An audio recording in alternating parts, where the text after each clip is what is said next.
Dari yang enzim nih ya. Ini ceritanya kita lagi kursus. Kita lagi bimbel ya. Bimbel khusus. Kalau enzim, itu kalau kemarin kita ngomongin enzim kan dia sifatnya katalis, dia nggak ikutan kan. Kalau misalnya dia dia ikut dalam sebuah reaksi kimia, tetapi dianya sendiri nggak akan pecah, nggak akan hancur, nggak akan rusak, atau nggak akan ikut bereaksi, gitulah istilahnya ya. Jadi ibaratnya kalau misalnya ini mobil didorong orang, orangnya kan nggak ikut masuk, yang ngebantuin dorong itu dia nggak ikut masuk, ya kan? Itu enzim. Nah, si enzim ini dibilang kemarin kalau di enzim ini ada yang disebut substrat, ada yang disebut produk. Nah, substrat ini bisa macam-macam. Nah, salah satunya yang tadi Nanas tanyain adalah protein, ya kan? Jadi kalau kita makan misalnya, kita makan ikan mengandung protein atau kita makan daging mengandung protein. Pas dimakan sama tubuh kita, ada enzim yang pecah si protein itu menjadi lebih kecil. Kenapa harus lebih kecil? Karena sel kita itu kecil banget ukurannya. Jadi harus dipecah menjadi jauh lebih kecil daripada sel itu sendiri. Ya kan kayak kita makan, mulut kita segede gini, masa iya makanannya gede banget kan tetap digigit sama kita, tetap harus kecil ya kan. Nah, fungsinya enzim itu secara kasarnya ya itulah buat mecah-mecahin makanan, gitu kan. Nah, makanan yang dimaksud itu si molekulnya itu disebutlah namanya dengan istilah substrat gitu. Substrat ini adalah zat-zat yang dipecah atau yang bakalan dipecah sama enzim gitu kan. Jadi bisa apa aja zat yang dipecah. Misalnya lagi kita makan nasi misalnya kan. Kita gedein dulu ininya. Wow. Kita makan nasi. Nasi kan mengandung karbohidrat. Karbohidrat juga harus dipecah dong. Ya kan? Dipecah lagi. Pakai apa? Ya pakai enzim. Makanya di pelajaran enzim itu ada substrat, ada enzimnya, ada produknya. Nah, setiap enzim ini bekerja secara spesifik. Ini yang nggak boleh lupa nih. Bekerja secara spesifik karena enzim yang memecah karbohidrat tidak bisa memecah protein. Enzim yang memecah protein tidak bisa memecah lemak, gitu kan? Maka dia sifatnya bersifat spesifik. Satu jenis enzim untuk satu jenis substrat, gitu kan? Satu jenis enzim untuk satu jenis substrat. Itu kan? Jadi misalnya untuk yang protein ini ada namanya protease, tapi protease ini banyak, misalnya kayak tripsin, pepsin gitu ya. Kemudian peptidase. Kalau karbohidrat amilase. Ini namanya udah beda. Kalau lemak, lipase. Kamu perhatiin deh, kata enzim itu diambil dari nama substrat yang mau dipecah, ditambahin ase. Itu cara kasih nama enzim, ya. Cara kasih nama enzim. Kenapa? Kalau yang beda kayak karbohidrat kan itu amilase. Nah, itu gimana caranya ngasih namanya? Amilase karbohidrat itu namanya amilum. Nih namanya amilum. Ditambahin ase jadi amilase. Protein ya protein kan protein ditambahin ase jadi protease. Kemudian lemak itu nama lainnya, nama biologinya lipid. Nama kimianya lipid. Tambahin ase jadi lipase gitu. Kalau dia jenis gulanya misalnya bukan amilum, misalnya sukrosa. Sukrosa ini nama gula ya. Tambahin ase jadi sukrase. Maltosa. Ini juga gula, jenis gula. Tambahin ase jadi maltase. Pokoknya setiap kamu dengar kata ada ase-nya, itu adalah nama enzim. Oke? Enzim. Nama enzim gitu ya. Ini yang simpelnya nih, cara kasih nama enzim. Tetapi tidak semua enzim namanya diakhiri kata ase. Contohnya pada jenis protein yang enzim-enzim yang memecah protein, itu ada juga yang diakhiri namanya dengan akhiran in, misalnya pepsin, kan? Tripsin. Ada lagi tripsin itu yang tidak aktifnya. Di dalam tubuh kita, pas tripsin muncul, ada makanan yang bersifat protein, tripsinnya akan diaktifkan dulu. Nah, versi aktifnya namanya tripsinogen. Jadi boleh nggak ase-ase, nggak selalu ase, cuman kebanyakan diakhiri kata ase. Ada lagi misalnya pepsin, tripsin, terus apa lagi? Peptidase tuh, peptidase juga protein ya, jadi belakangnya tetap ase gitu ya. Ini simpelnya lah, biar kamu tahu dulu setiap kali saya ngomongin ase, oh ibu lagi ngomongin enzim gitu ya. Pokoknya setiap kali bahasannya ase, kita lagi ngomongin enzim gitu. Nah sekarang kita masukin nih materi tentang enzim ke metabolisme, biar nyambung ya. Metabolisme itu kemarin adalah apa, Nanash? Metabolisme itu apa? Metabolisme. Ambil bukunya dulu. Ya Allah. Saadatul, coba. Ini Bu, metabolisme adalah seluruh proses kimia yang berlangsung di dalam tubuh makhluk hidup. Nah, kata kuncinya apa? Reaksi kimia. Tuh si Nanas kemana nih? Nanas, kamu kemana? Makanya disiapin bukunya gitu loh.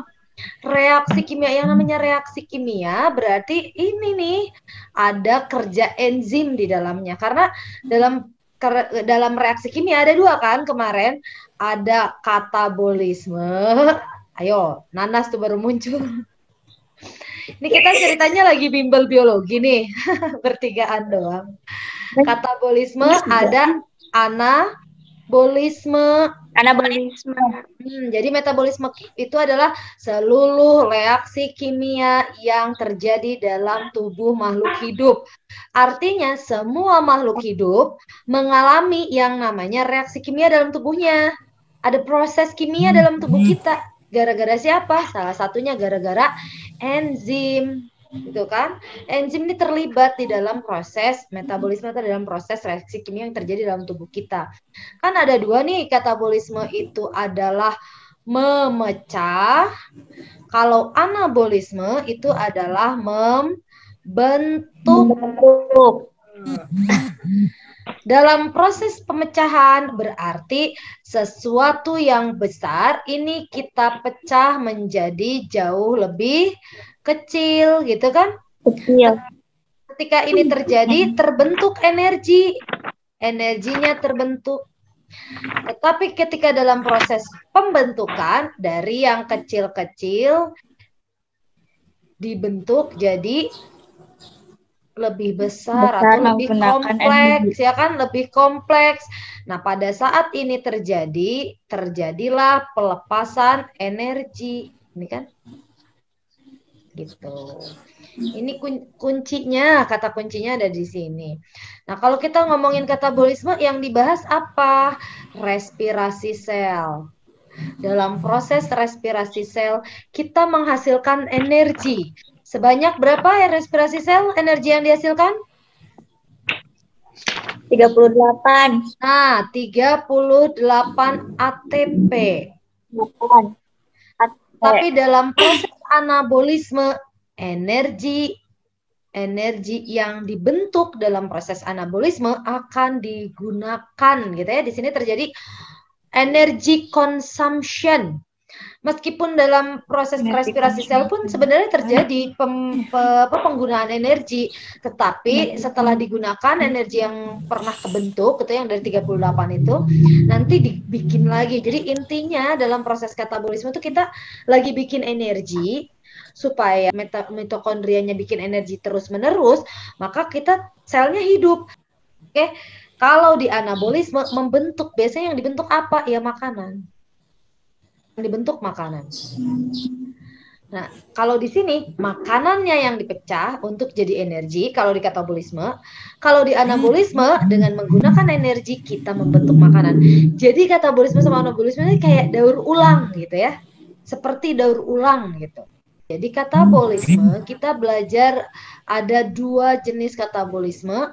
Ada yang disebut dengan respirasi aerob, yaitu respirasi yang membutuhkan oksigen dalam reaksi kimianya, dan ada respirasi anaerob.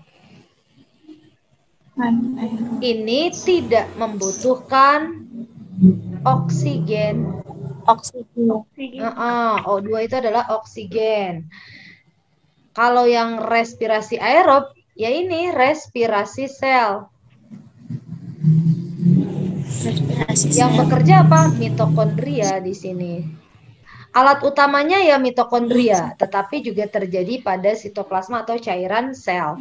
Kalau yang respirasi aerob itu fermentasi. Fermentasi ini saya mau jelasin juga ya hari ini. Fermentasi ini terjadi pada 2, ada pada sel-sel ragi. Apa tuh ragi? Itu adalah jamur ya. Sama misalnya tempe boleh, yogurt itu juga bisa. Satu lagi pada sel otot. Ya, terjadinya pada sel ragi dan sel otot, atau yang ini nih dia terjadinya pada 2. Kalau nggak sel otot ya mikroba. Jadi kalau fermentasi biasanya antara melibatkan mikroba itu bisa termasuk bakteri, kemudian ada ragi juga, dan terjadi juga pada sel otot kita. Kayak gini, kita olahraga, ada orang yang habis olahraga ya udah enak aja badannya, tapi kadang-kadang orang yang baru olahraga atau terlalu berlebihan olahraganya, kita malah pegel, ya enggak? Ya kan? Nah ini. Iya benar. Ternyata itu adalah proses fermentasi. Jadi fermentasi tidak hanya terjadi pada makanan. Fermentasi tidak terjadi pada makanan. Nanti dijelasinnya habis ini ya. Kita ke respirasi aerob dulu biar kita persimpel si respirasi aerob itu. Kemarin di pelajaran respirasi sel kita udah belajar kalau ada 4 tahapan, ya kan? Kita lihat dulu, respirasi sel itu adalah proses perombakan makanan berupa glukosa, boleh, berupa sukrosa juga boleh. Perombakan makanan atau senyawa organik dengan bantuan oksigen, gitu kan, dipecah menjadi produk buangan. Iya, menjadi produk buangan, karena harus dibuang nih CO2 dan H2O, dan menghasilkan energi dalam bentuk ATP sebesar 38 ATP. Secara umum kita gambarkannya kayak gini. Proses ini kalau baca ini gimana? Ya ini, proses perombakan makanan dengan menggunakan oksigen, menghasilkan karbon dioksida dan air. Gitu ya. Jadi substratnya adalah si makanannya. Oke, kita lihat dari tahapan pertama. Ini nih, glukosa tadi, ya kita turunin. Glukosa dalam proses respirasi sel harus diglikolisis, ya kan? Harus diglikolisis atau dipecah dalam proses glikolisis menjadi 2 asam pirufat. Prosesnya berapa tahap? 10 tahapan kemarin ya. 10 tahapan. Nih, glukosa 6-fosfat sampai jadi pirufat. Nah, dalam proses ini terjadi yang namanya perubahan pembentukan energi, ya kan, dari adenosin difosfat jadi ATP. Ya, ini C-nya 6. Kayak gini nih, 1, 2, 3, 4, 5, 6. Gugus karboksilnya ada 6. Pas dipecah dalam 10 tahapan glikolisis, ini pecah. Jadi 3 gini ya. Nah, dibagi 2 ya kan? Iya. C3 asam pirufat, C3. Jadi ada 2, 1, 2, makanya kita taruh di sini 2. 1 molekul glukosa yang dipecah dalam 10 tahapan glikolisis akan menghasilkan 2 asam pirufat yang memiliki gugus karbon 3 dan menghasilkan energi sebanyak 2 ATP karena yang terbentuknya 2 asam pirufat.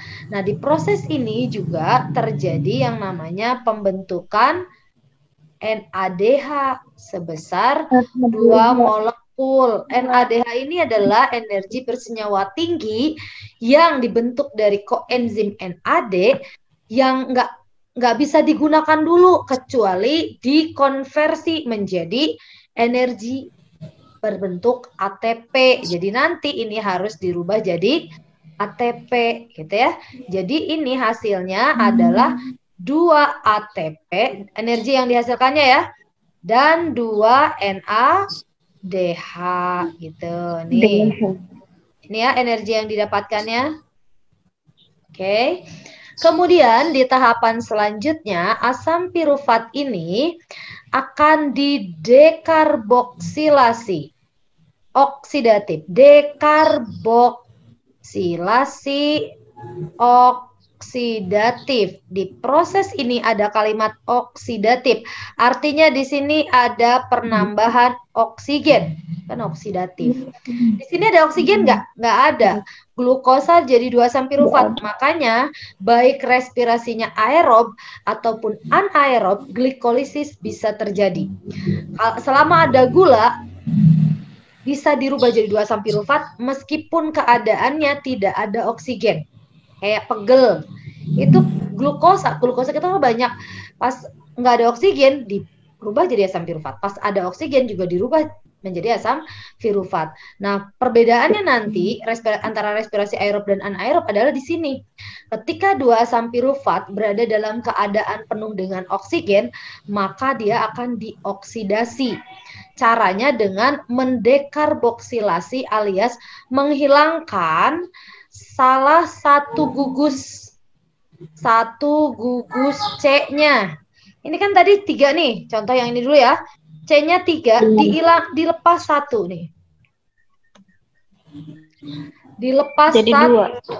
Jadi 2. Ini dilepas 1, akhirnya C-nya di sini tinggal 2. Nah, C yang sendirian ini akan berikatan dengan oksigen yang masuk tadi. Oke? Jadi di sini kebentuk. Ini kan ini juga pecah ya.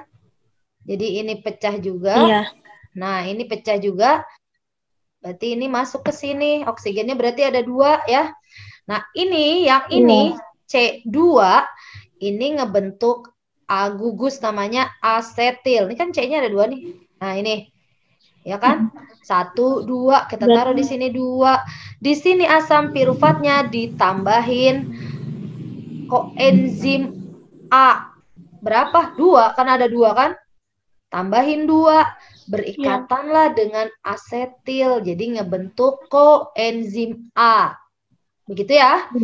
Kemudian ini yang C-nya yang sendirian, yang tadi udah lepas, dia akan dioksidasi, berikatan dengan oksigen. Yang ini. Nah, bersatu dia, oke, jadian. Jadi, kebentuklah 2CO2, begitu. Ya. Nah, dalam proses ini ada enzim yang bekerja. Apa nama enzimnya? Nama enzimnya yang bekerja di sini adalah pirufat, karena ada asam pirufat. Pirufat dehidrogenase. Oke. Kemudian di sini kebentuklah energi, tapi energinya adalah berbentuk NADH, didapat dari 2 NAD. Jadi dengan penambahan KOA ini sebetulnya akan terbentuklah NADH. Jadi energi yang kebentuk sebesar 2 NADH. DH aja, nggak ada pembentukan ATP di sini. Oke, nih. Nah, sekarang yang berikutnya, kalau udah kebentuk asetil-CoA ini masuk ke proses ketiga, yaitu masuk ke siklus Krebs. Siklus Krebs. Untuk apa? Untuk memanen energi. Jadi kita panen energi di sini. Di sini terjadi yang namanya panen energi. Jadi asetil koenzim A masuk ke dalam siklus Krebs atau asam sitrat karena si asetil CoA yang terjadi nih ya, yang terjadi di sini asetil koenzim A akan bereaksi dengan oksaloasetat. Nah, oksaloasetat. Itu ya. Kurang bagus nih, bentar. Takut ya kebaca. Dengan oksaloasetat ya, membentuk asam sitrat. Membentuk asam sitrat. Ini karena ada dua nih ya. Dua.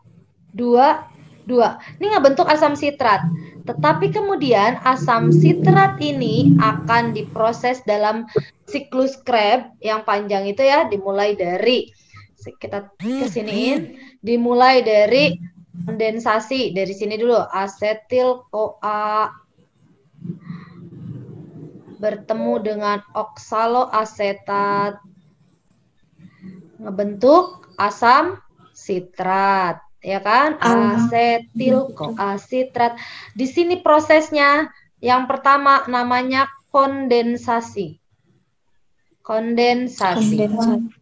Ya, kemudian asam sitratnya akan membentuk isomer. Isomer tuh gini.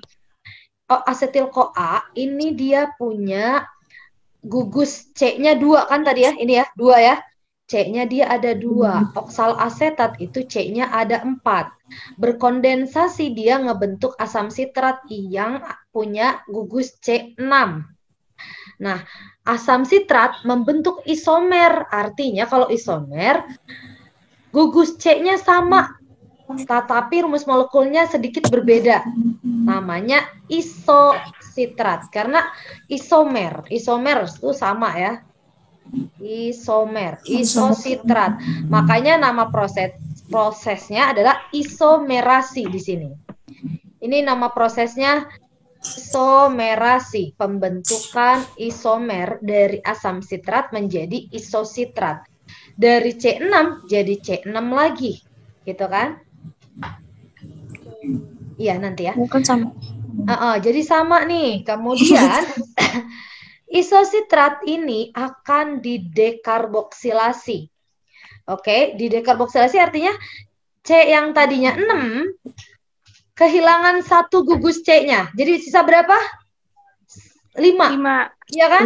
Jadi C5 namanya alfa ketoglutarat. Nah, karena di sini ada campur tangan oksigen, ya kan, maka C-nya tadi lepas nih kayak gini lagi sama 1, 2, 3, 4, 5, 6. Lepas C-nya 1,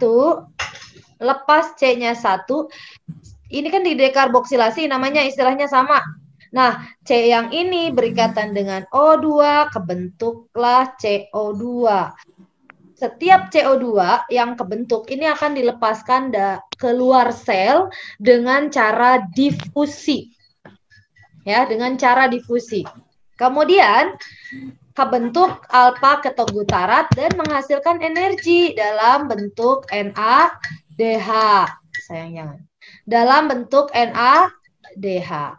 Kemudian alfa ketoglutarat juga mengalami proses dekarboksilasi lagi. Yang tadinya 5 dibuang lagi 1, kehilangan 1 gugusnya lagi. Sisa berapa? Sisa 4. Kemudian C4 ini nih kebentuk lagi CO2. Karena di proses ini namanya, 2 proses ini namanya sama, yaitu oksidasi. Yang dari isositrat ke alfa ketoglutarat oksidasi 1, yang ini disebutnya oksidasi 2. Ngebentuk apa? ngebentuk molekul bernama suksinil. Substrat. Suksinil. Suksinil. Ya, dari sini akan mengalami yang namanya fosforilasi. Fosforilasi itu berarti pembentukan ATP. Fosfor, pokoknya kalau melibatkan fosfor, berarti ada ATP yang kebentuk di sini.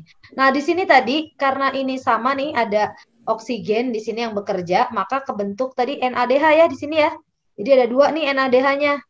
Tuh, 1, 2. Nah, kalau di sini dia ngebentuk di suksinat. Sambil terbentuk ATP. Dari suksinat, nah yang ini lagi. Ini dioksidasi lagi, tetapi pada proses ini tidak terbentuk CO2, melainkan kebentuk energi dalam bentuk lain, yaitu FADH. Dari suksinat jadi fumarat. Ini panjang kan? Fumarat. Dari sini nih kamu perhatiin, saya tadi tidak menyebutkan dekarboksilasi lagi setelah jadi suksinat. Artinya suksinat memiliki gugus karbon 4. Sisanya kan? Suksinil, ini suksinil. Suksinat juga sama. Fumarat juga sama. Sampai kebentuk fumarat ditambahin H2O jadi malat, ini pun C-nya tetap 4. Sampai malat dibentuk lagi menjadi oksaloasetat, C-nya tetap 4 gitu. Oke? Oke, lanjut ya. Sampai sini udah ngerti ya? Siklus Krebs gampang ya? Nah, ini biar gampang nanti kalian nyanyiin aja seperti asetil koasitrat isositrat NADH, ketoglutarat NADH gitu ya. Suksinil ATP suksinat FADH fumarat malat. Nah, di sini kebentuk lagi NADH. Oksaloasetat itu biasanya lebih gampang. Kalian bebas lah mau nyanyinya kayak gimana. Saya pakainya lagu itu lebih mudah aja gitu ya. Sekarang kita lihat untuk 1 asetil-CoA, untuk 1 NADH, 2 NADH, 3 NADH. Di sini kebentuk energi sebesar 3 NADH untuk 1 asetil-CoA. Jadi untuk 2 asetil-CoA kita kali 2 jadi ada 6 NADH. Ini energinya. Nah, FADH-nya ada 1, kita kali 2 asetil berarti jadi 2 FADH dan 1 ATP untuk 1 asetil-CoA. Jadi untuk 2 asetil-CoA dapat 2 ATP. Nah, kenapa saya bilang panen energi? Ini karena dalam panen energi inilah kita menghasilkan banyak sekali energi. Oke? Nah, sekarang kita perhatiin setelah mencapai ketiga proses ini, tahapan berikutnya adalah masuk ke, kita tandainnya ini 1 tadi, kemudian dekarboksilasi 2, yang ketiga siklus Krebs. Nah, yang keempat kita taruh sini aja. Yang keempat adalah transport elektron. Transport elektron ini adalah proses konversi energi-energi dalam bentuk selain ATP menjadi ATP. Prosesnya secara gampangnya adalah mengubah NADH dan FADH menjadi bentuk ATP dengan melepaskan elektronnya. Jadi ini harus dirubah jadi ATP. Untuk 1 NADH itu berarti setelah dioksidasi ya. Untuk 1 NADH ini akan membentuk 3 ATP. 3 ATP untuk 1 NADH. Untuk 1 FADH akan membentuk 2 ATP. Gitu ya. Ini nih jangan lupa. Ini nggak boleh lupa. Jadi pas penghitungan nanti akan lebih gampang kalau ini ingat ya di kata kuncinya. Nah, sekarang kita lihat di sini kan di proses glikolisis kita dapat 2 NADH. Di dekarboksilasi oksidatif juga dapat 2 NADH. Di sini di mana? Oh, yang ini ya, sorry ya. 2 NADH lagi. Di sini 2 NADH. Terus di sini ada 6 NADH dan 2 FADH gitu ya. Jadi semua yang NADH dan FADH dalam proses transport elektron dioksidasi, diproses dalam reduksi oksidasi sehingga membentuk ATP. Makanya disebutkan transport elektron merupakan fase atau tahapan respirasi sel yang menghasilkan paling banyak energi.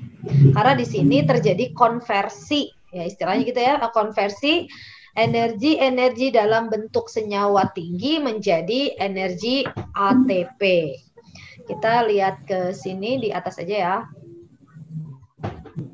Jadi berapakah energi yang dihasilkan dari proses transport elektron?